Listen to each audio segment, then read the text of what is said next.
The Prime Minister is complaining of stress, the chaprasi also complaining of stress. In between, every other person saying his job is stressful and unemployed are stressful. They don't have anything to do, that also they're stressful.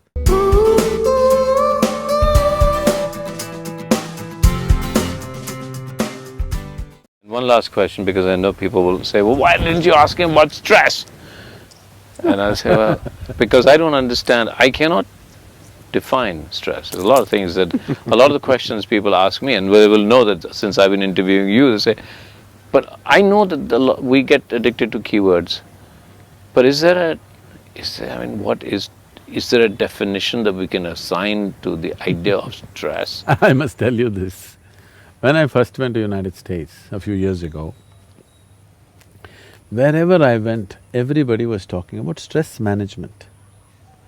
I really couldn't understand this, because in my understanding, we manage things which are precious to us. Okay? Okay. Our business, our family, our money, our wealth, our children, we manage all these things because these are all things precious to us. Why would anybody manage stress? I couldn't get this. When this word was thrown at me everywhere, stress management, I said, why manage stress? It took me a while to understand these people have concluded that stress is a part of their life. Stress is not a part of your life. Stress is just your inability to manage your own system. Stress is not because of the nature of your work. The Prime Minister is complaining of stress, the chaprasi also complaining of stress.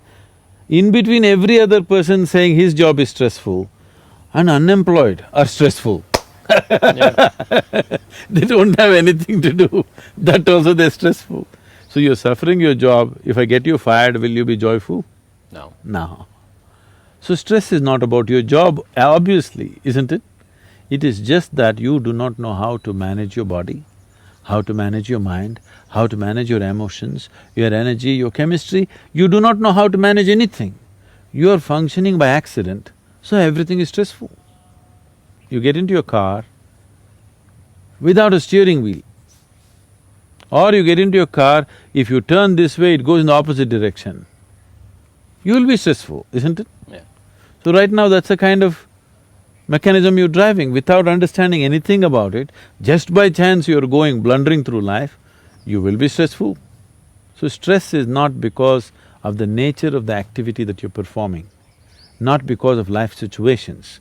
Stress is simply because you do not know how to manage your own system. What is stressful for you, somebody is breezing through it, isn't it so? Correct. Stress is not situational. It is just an inability to manage the inner situation, not the outer situation. Essentially, the quality of our lives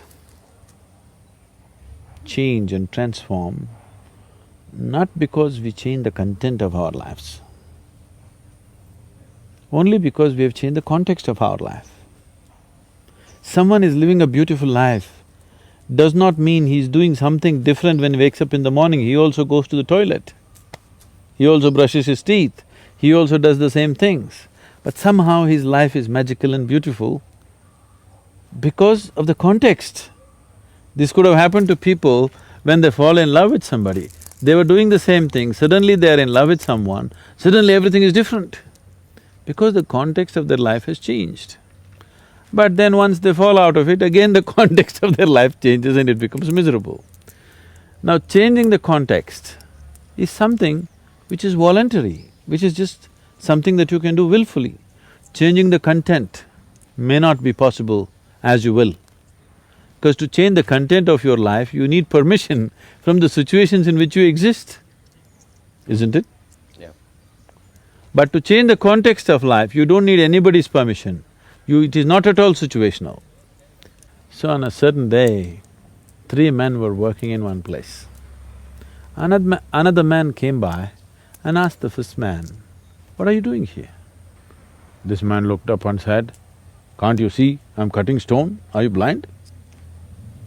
This man moved on to the next man and asked, "What are you doing here?" That man looked up and said something, something to fill my belly. I come here and do whatever they ask me to do, I just have to fill my belly, that's all. He went to the next man, the third man, and asked, what are you doing here? That man stood up in great joy and said, I'm building a beautiful temple here. All of them are doing the same thing. But their experience of what they're doing is worlds apart. Every human being, every moment of his life could be doing whatever he is doing in any one of these three contexts, and that will determine the quality of his life, not what he is actually doing. How simple an activity you're doing or how complex an activity you're doing doesn't change the quality of your life. With what context are you doing changes the quality of your life, isn't it? Completely.